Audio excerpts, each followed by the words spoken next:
tidak makan, paling-paling mati. Tapi kalau sudah tidak punya ilmu, maka tersesatlah jalan kita, sehingga akhirnya nggak cuma mati tapi bisa ke neraka.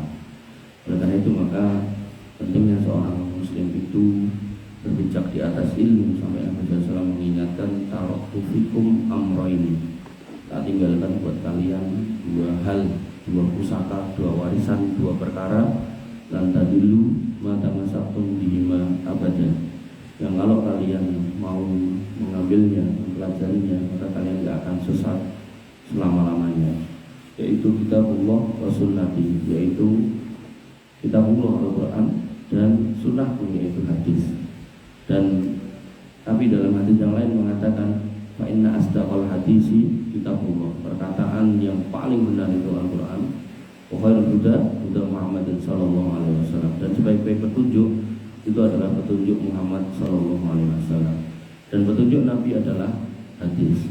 Sehingga ketika kita setelah mempelajari Quran maka kita mempelajari hadis, maka insya Allah hidup kita itu akan aman karena akan dijaga.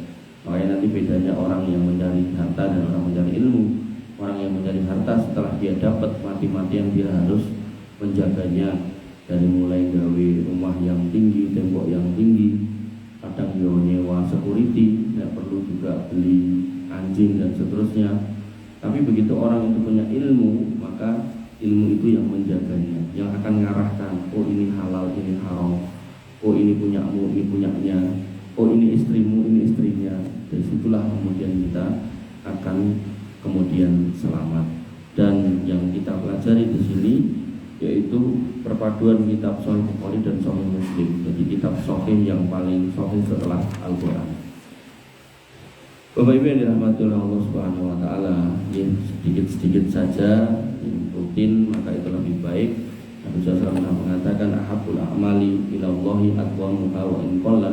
Amal yang terbaik di mata Allah, di sisi Allah adalah yang sedikit tapi ajab, maka walaupun seminggu sekali ya, tapi insya Allah kita istiqomah. Kalau saya nggak ada halangan, kemarin saya masuk angin, kita akan pelajari satu demi satu sabda Nabi SAW, dan tentu di dalamnya juga ada ayat, ada Al-Quran.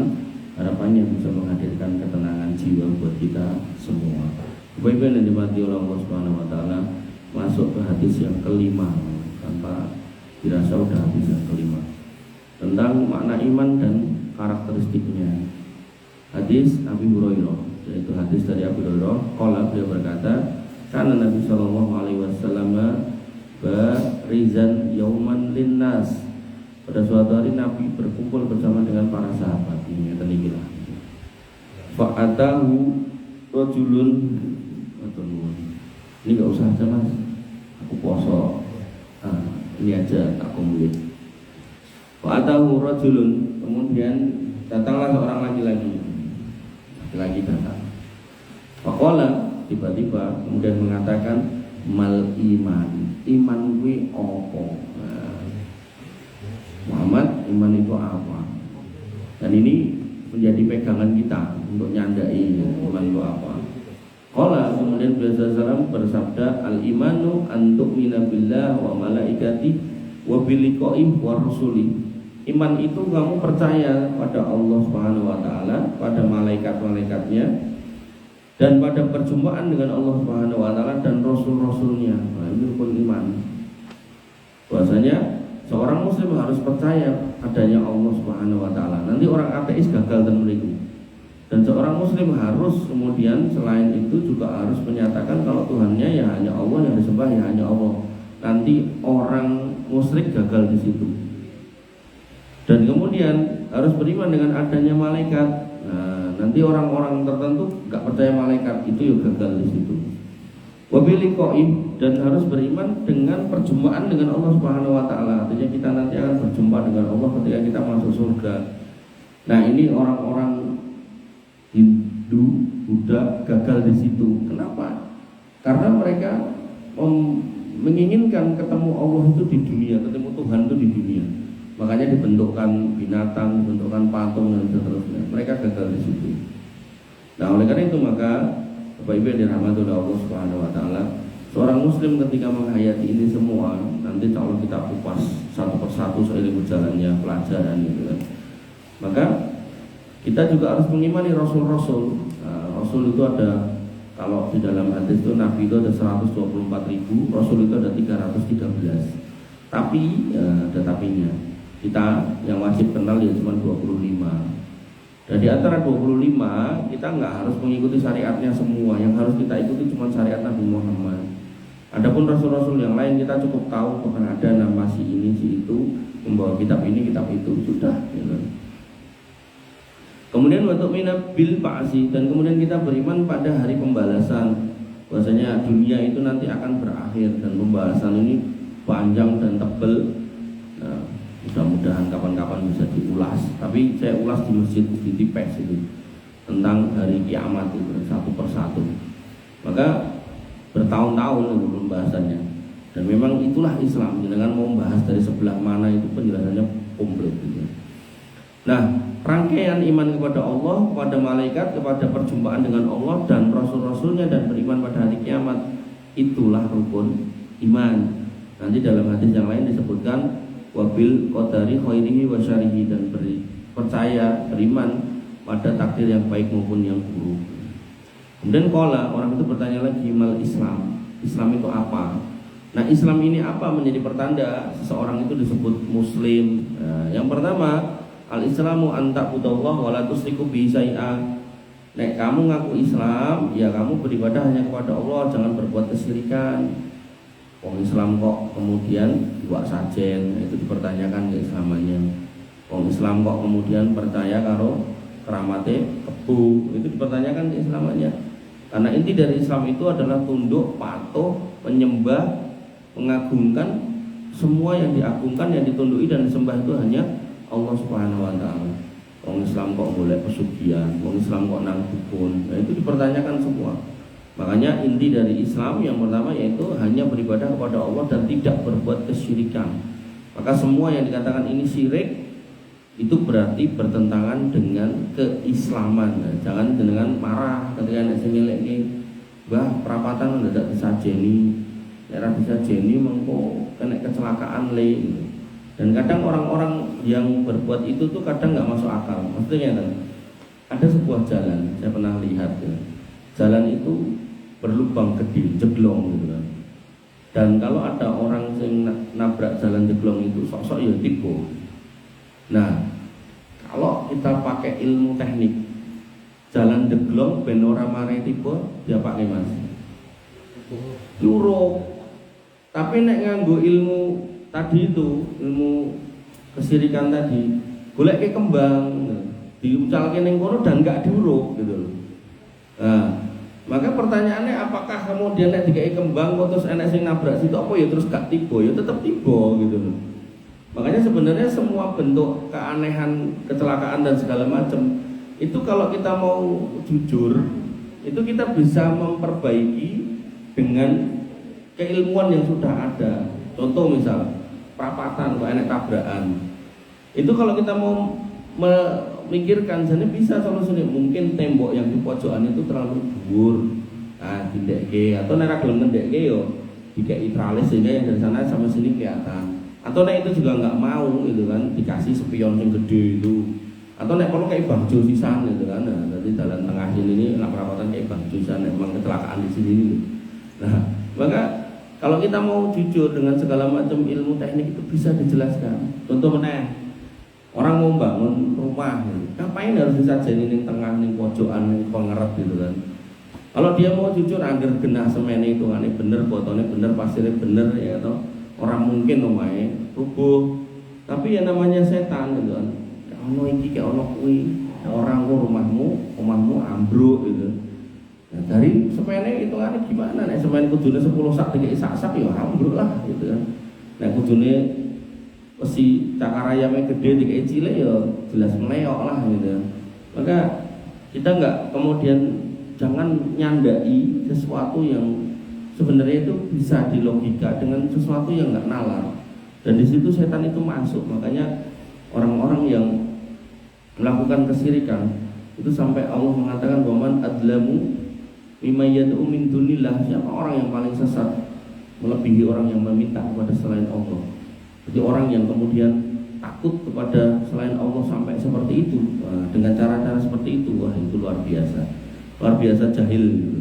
Makanya keislaman itu diawali dengan tidak boleh berbuat kesyirikan, dan itu tuh kadang-kadang wong wis keker kuat cara gelut ya menangan ngono iku ya aja nganggo jimat. Engko jimate keri, dia akan merasa orang yang paling lemah. Atau mungkin kemudian seorang wanita yang yojane mukanya nggak jelek, yo cantik gitu loh, tapi dia nggak pede, ben tambah ketok ayu, boleh, napa? Yang marai ayu dulu, nah, pemanis, atau apalah namanya itu. Nah maka Bapak Ibu yang dirahmati oleh Allah Subhanahu Wa Taala, seorang Muslim tidak boleh terlibat di situ. Kemudian disebutkan lagi waktu qimas sholat. Nah, pengen disebut wong Islam sholat, sehingga wong Islam yang gak sholat dipertanyakan keislamannya. Nanti dalam hukum orang yang tidak sholat itu panjang hukumnya. Ulama berbeda pendapat antara dosa besar, kemudian kafir. Nek dia mengingkari kewajiban sholatnya kafir.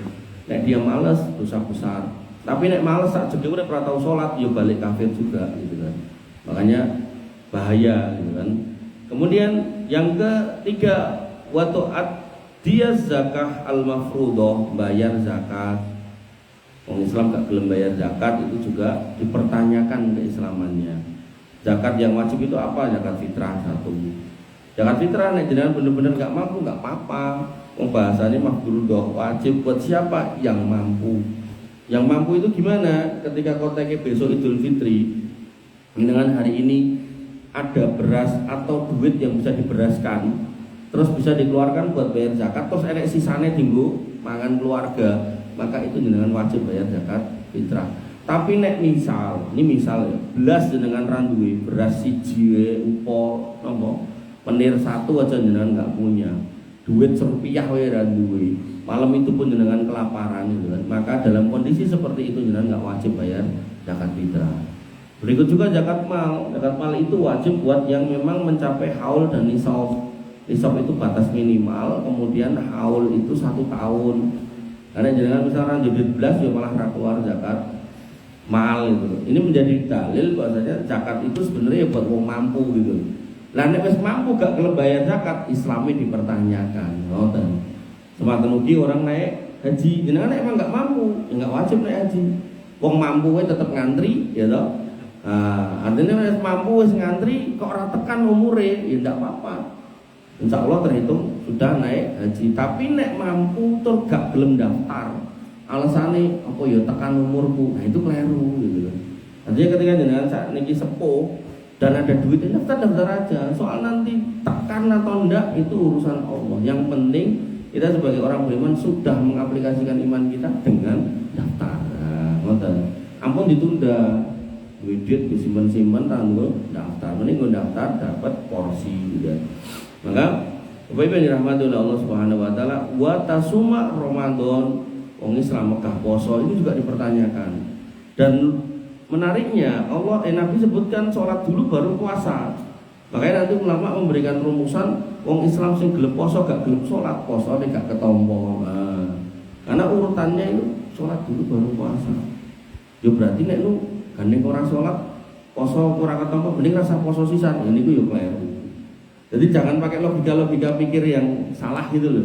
Misal gini, kuliah oleh, terus putrane ngomong, opo pak kuliah, kayak koncoku kuliah yo nganggur. Justru nek ada orang kuliah nganggur, maka kamu tetap harus kuliah. Nih bahkan kuliahmu luwih dhuwur timbang DE, atau pas kuliah kamu juga harus mencari skill yang lain ben orang nganggur. Sama halnya dengan di Quran dikatakan wailul lil musallin, celakalah orang sholat. Akhirnya anak sing maca niku terus lho wong sholat kuwi cilaka, nek nu tak rasa sholat. Justru wong sholat kuwi anak sing cilaka, apa meneh gak sholat. Nah, maka orang Islam yang baik dan benar akan mencari tahu orang Islam yang sholat ning cilaka sing pripun. Alladzina hum an sholatihim sahun, ternyata wong sholat ning ngulur-ulur waktune sampai mau habis niku. Artinya nek jenengan sholat tepat waktu ya ndak akan celaka gitu loh. Jadi jangan sampai dengan terperdaya dengan ucapan jin, setan dan manusia yang kemudian membuat sesat pikir, menggunakan logika-logika yang ketoknya bener yang salah. Kalau bahasa Imam Ali, qaulul haq urida bihal batil. Omongannya kaya bener ning asline luput gitu. Bapak Ibu yang dirahmati oleh Allah Subhanahu wa taala. Kemudian Nabi ditanya lagi, wamal ihsan. Ihsan itu apa? Jadi ada iman sudah, Islam sudah, ihsan. Nah, ihsan ini landasan dalam beramal. Nabi mengatakan al-ihsanu an ta'budallaha ka'annaka tarahu. Kamu beribadah kepada Allah seolah-olah kamu itu melihat Allah, seolah-olah. Nah, pun kayak orang yang sufi itu yang dia mengatakan melihat Allah, itu ngawur gitu kan. Karena Allah nggak akan dilihat di dunia. Kalau kemudian ada yang melihat Allah di dunia menyatakan itu, maka itu sesat. Kemarin saya ketemu mbah-mbah dan sebuah acara ngoten teng Hotel Indah Palace. Umur 75 tahun. Nggih, orangnya kelihatan agamis. Lagi peci segala macam. Nyedaki kula ya mungkin delok brewok terus akhirnya mulai ngomong agama gitu kan. Ngomong agama, "Mas, nggih, Dik, pripun? Aku kan duwe wiritan khusus, dikir khusus." Nggih, pripun? Nek dikir kuwi tak sampeke apa tak ucapke, kuwi Gusti Allah langsung nemoni aku. Elok ya. Terus kula ya iseng, mbok kula diajari, "Aja." Nah, pripun? Engko nek kuwi tak ajarke ning kowe, engko Gusti Allah kok bingung sing nyeluk aku sih kaya apa sih kuwi. Lho berarti kan dia sedang mekok-mekok Gusti Allah gitu. Dan itu umur 75 coba. Sebuah keadaan yang mengerikan. Wong jenengan dilokke cah cilik nesu, apa meneh Gusti Allah dilokke wong sing umurnya sudah segitu, yang mana dia ngantri mau mati, mau menghadap Allah. Alhamdulillah ya acarane kula dadi pembicara, jadi rampung niku nggih kula enten acara melih, jadi dereng sempat ngobrol lebih panjang.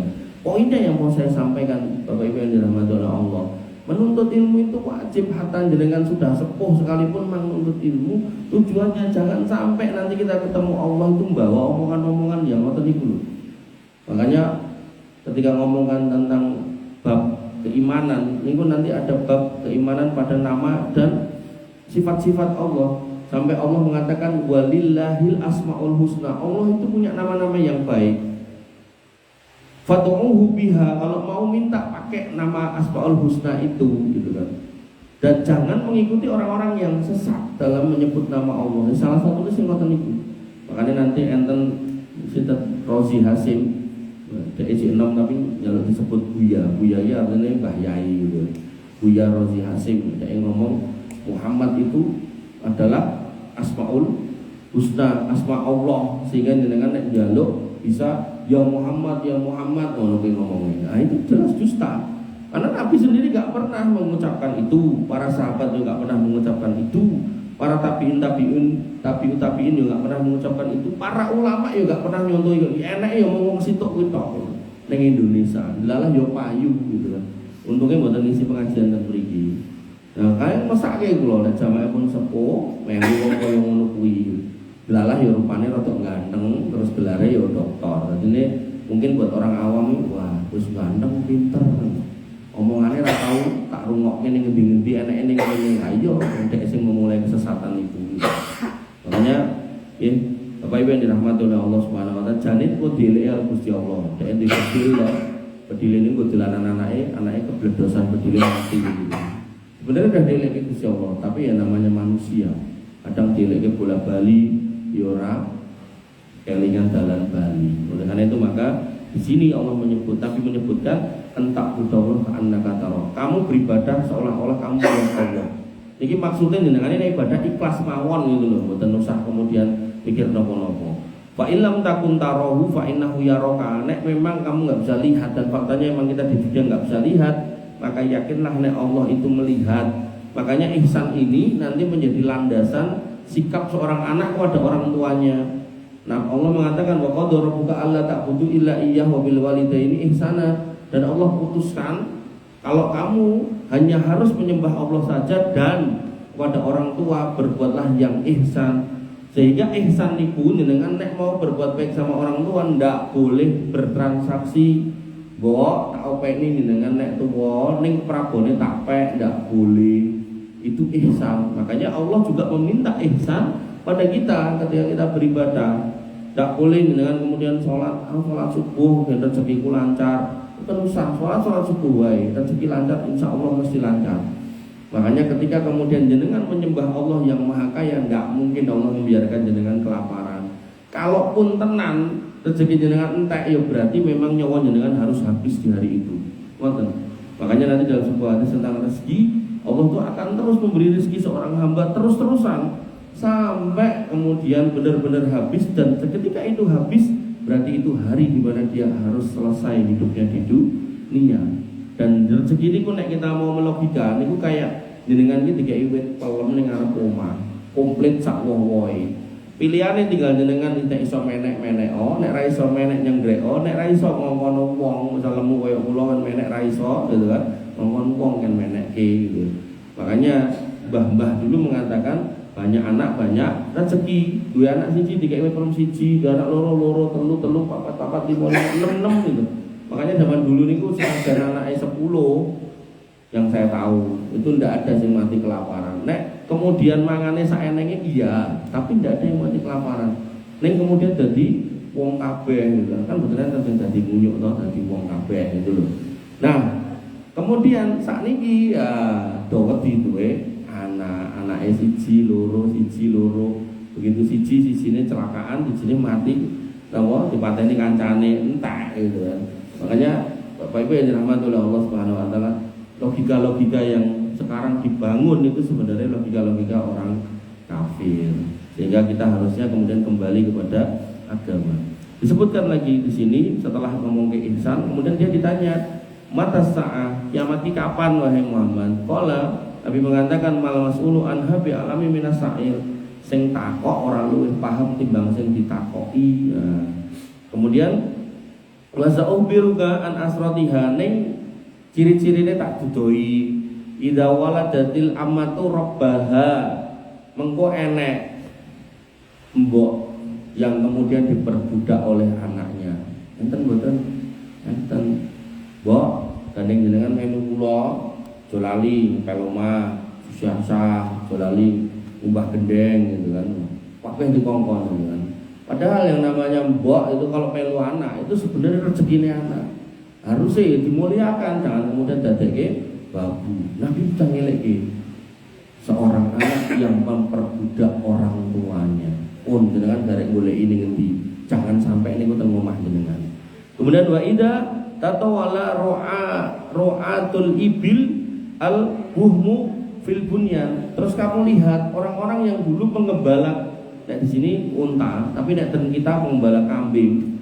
Tapi sekarang mereka berlomba membangun bangunan. Niki ning Indonesia mau nenten daerah namanya Beruk. Nanti ten Beruk. PTC bagian nganan Jatioso. Niku bukit-bukit.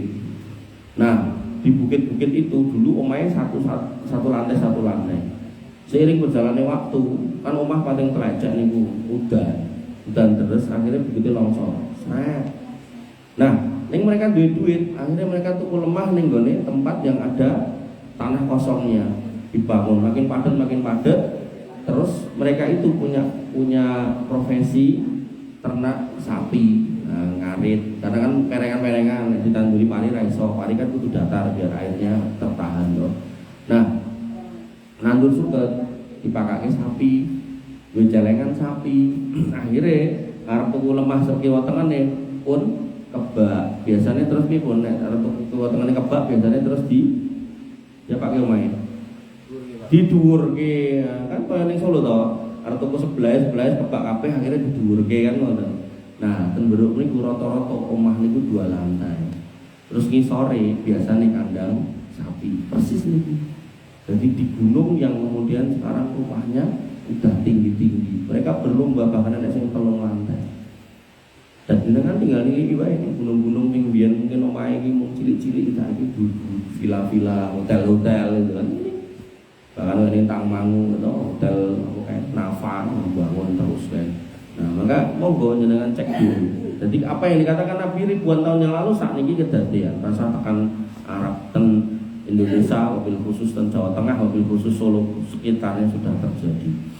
Kemudian fi khamsin la ya'lamuhunna illallah, summa tala Nabi sallallahu alaihi wasallam, ada 5 ciri lain yang kemudian tidak ada yang tahu, dan Nabi enggak nyebutkan. Kemudian Nabi sallallahu alaihi wasallam membacakan ayatnya berbunyi, ayat panjangnya berbunyi innallaha indahu ilmus sa'ah.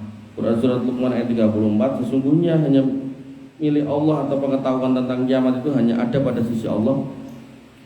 Wa yunazzilul ghais, dan kemudian Allah lah yang menurunkan hujan. Wa ya'lamu ma fil arham, dan Allah yang maha tahu atas apa yang ada di dalam rahim. Wa ma tadri nafsun madza taksibu ghadan, dan enggak ada orang yang tahu apa yang akan dia dapatkan atau usahakan besok. Wa ma tadri nafsun bi ayyi ardin tamut, dan tidak ada orang yang tahu di bumi mana dia akan mati.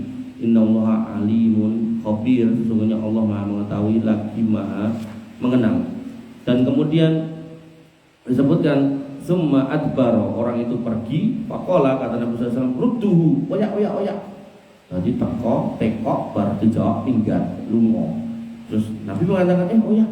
Dioyak sama sahabat. Falam yarahu say'an, ndak ketok. Padahal nek sakniki nek motor to, terus main lungo, meneh motore RX karo ngebut-ngebut karo mumbul-mumbul ra ketok. Ning suarane krungu. Tapi zaman dulu kan ndak ada itu. Dia pun jalan kaki. Kudune jek ketok kok ilang gitu kan. Cling gitu. Kemudian faqala, kata Nabi, hadza Jibril jaa yu'allimun nas dinahu. Sing teko kae mau Jibril moro rene pengen ngajari agama kowe kabeh. Sehingga Bapak Ibu yang dirahmati oleh Allah Subhanahu wa taala, pelajaran kita pagi hari ini kita sudah membaca sebuah hadis yang sangat indah, yang sangat dalam tentang 3 hal, yaitu iman, Islam, dan ihsan. Seorang muslim harus punya iman yang baik, kemudian dari iman yang baik dia harus menjadi muslim yang baik, yang dicirikan sholat, kemudian menjauhi kesyirikan, kemudian membayar zakat kalau memang wajib, kemudian yang keempat dia harus berpuasa Ramadan. Nanti dalam hadis yang lain tambahi haji. Kemudian semua itu dengan bingkai dengan ihsan, jadi dengan melakukannya kanthi ikhlas lillahi ta'ala, berharap pahala hanya di sisi Allah. Dan sebagai penyemangat disebutkan seolah-olah kamu lihat Allah, nek ora ketok pasti yakinlah kalau Allah melihatmu. Makanya tadi saya singgung, ihsan ini menjadi landasan permintaan Allah kepada seorang anak untuk berbuat bakti pada orang tua. Wes kowe ihsano ning wong tuwa, wabil walidaini ihsana. Ora usah transaksi, semua capekmu, semua lelahmu, semua mumetmu ngurusi wong tua, insya Allah bakal dibales oleh Allah Subhanahu wa taala, imma fid dunya, apakah di dunia, wabil khusus fil akhirat, pasti di akhirat dibalas. Sehingga seorang anak, seorang muslim tidak boleh bertransaksi dalam kebaikan kepada orang tua. Pokoknya los mawon, bisa bantu, tidak bisa bantu nggih sanjangi disemayani. Nah ini kula mboten dadah Bu, ning kula ikhtiarke ngoten. Makanya zaman dulu ada sebuah cerita seorang ibu yang punya anak 2. Sijine pinter, sijine pekok. Nah, sing pinter itu kemudian dikatakan wis gandeng kowe pinter sekolah sing dhuwur dadi dokter. Sing bodho adalah yo nakal, kemudian dikirim dan pesantren. Nah, akhirnya sing pinter gandeng ra tau sinau agama, sibuklah dia jadi dokter. Kemudian boke dekek ning omah, pokoknya ditinggali duit, butuhe niku manggi gitu. Nah, sedangkan orang tua itu kalau sudah tua ning omah itu ya nek dhewean ya wegah, pengen nek sing ngancani. Akhirnya dia melipir ke anaknya yang enggak patek pinter tapi lulusan pesantren. Dia ngerti kebaktian pada orang tua. Terus diparani, "Le, Bu, tak melu kowe." Mboten napa ning omah kula nggih namung ngeten iki.